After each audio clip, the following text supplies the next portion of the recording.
बागलाण तालुक्यातील काकडगाव येथील प्रयोगशील शेतकरी विनोद राजाराम पाटील यांनी पारंपरिक शेतीला पर्याय म्हणून बांबू लागवडीचा यशस्वी प्रयोग करून परिसरातील शेतकऱ्यांसमोर नवा आदर्श उभा केला आहे। मोसम नदीच्या काठावरील आपल्या शेतात त्यांनी 3 वर्षांपूर्वी सुमारे 1000 नवीन जातीच्या बांबूची लागवड केली होती। आज या बांबूची कापणी सुरू झाली असून या प्रयोगामुळे शेतीला शाश्वत आणि पर्यावरणपूरक पर्याय उपलब्ध झाला आहे। उच्च शिक्षण पूर्ण करूनही अपेक्षित नोकरी न मिळाल्याने खचून न जाता जिद्द, चिकाटी आणि आत्मविश्वासाच्या बळावर विनोद पाटील यांनी शेतीत काहीतरी वेगळं करण्याचा निर्धार केला।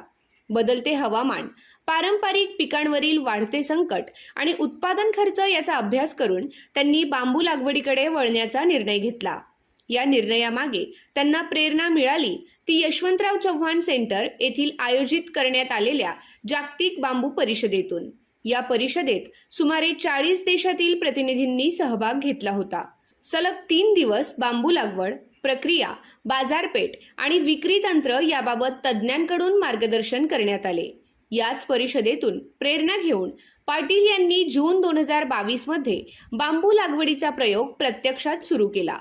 मोसम नदीकाठावरील आपल्या शेतात त्यांनी 1.5 बाय 2 फूट आकाराचे खड्डे खोदून 15 फूट लांबी व 10 फूट रुंदीच्या अंतरावर कटांग तुलडा जातीच्या बांबूची लागवड केली। सुरुवातीच्या काळात मार्च, एप्रिल आणि मे महिन्यात कोवळ्या रोपांना नियमित पाणी देण्यात आले।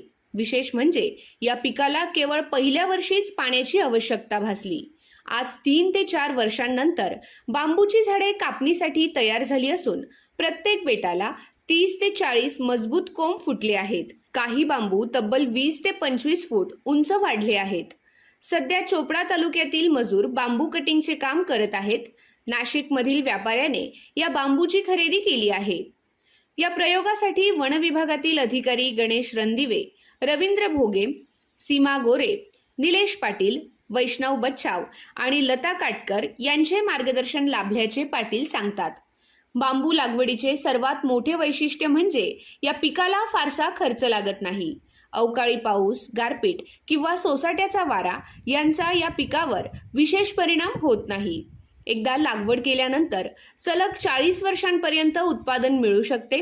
त्यामुळे बांबूला हिरवं सोनं असेही संबोधले जाते। बांबू हा पर्यावरणपूरक पीक म्हणून ओळखला जातो। तो 24 तास कार्बन डायऑक्साईड शोषून घेत स्वच्छ ऑक्सिजन सोडतो। त्यामुळे पर्यावरण संतुलन राखण्यात बांबूची महत्त्वपूर्ण भूमिका आहे। वाढते प्रदूषण आणि हवामान बदलाच्या पार्श्वभूमीवर बांबू लागवड ही भविष्यातील गरज मानली जात आहे। जगातील अनेक देशांमध्ये बांबू आधारित उद्योग मोठ्या प्रमाणावर विकसित झाले आहेत। विशेषतः चीनमध्ये बांबूपासून विविध उत्पादने तयार करणारे उद्योग मोठ्या प्रमाणावर आहेत। भारतातही या क्षेत्रात मोठी क्षमता असून आसाम राज्यात बांबूपासून विविध उत्पादने निर्माण करणाऱ्या कंपन्या कार्यरत आहेत।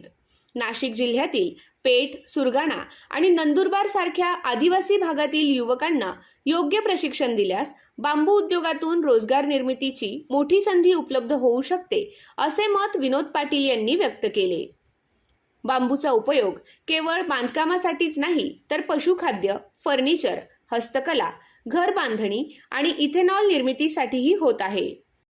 शहरांमध्ये लोखंडाला पर्याय म्हणून बांबूचा वापर इमारती बांधकामात वाढत आहे। भविष्यात इथेनॉल उत्पादनामुळे या पिकाला अधिक मागणी निर्माण होण्याची शक्यता तज्ज्ञ व्यक्त करत आहेत। मानवाच्या जीवनाशी बांबूचे नाते अतूट आहे। भाकरी ठेवण्याच्या टोपलीपासून ते अंत्यसंस्कारातील डोलीपर्यंत बांबूचा वापर होत आलेला आहे। त्यामुळे पारंपरिक आणि आधुनिक अशा दोन्ही क्षेत्रात बांबूचे महत्त्व टिकून आहे। नाशिक जिल्ह्यात बांबू लागवडीसाठी अनुकूल हवामान आहे। ज्या शेतकऱ्यांना बांबू लागवड करायची असेल त्यांनी तालुका स्तरावरील वन विभाग कार्यालयाशी संपर्क साधावा। पात्र शेतकऱ्यांची निवड करून त्यांना मोफत बांबू रोपे उपलब्ध करून दिली जातील, अशी माहिती महाराष्ट्र बांबू विकास महामंडळाचे समन्वयक भास्कर पवार यांनी दिली।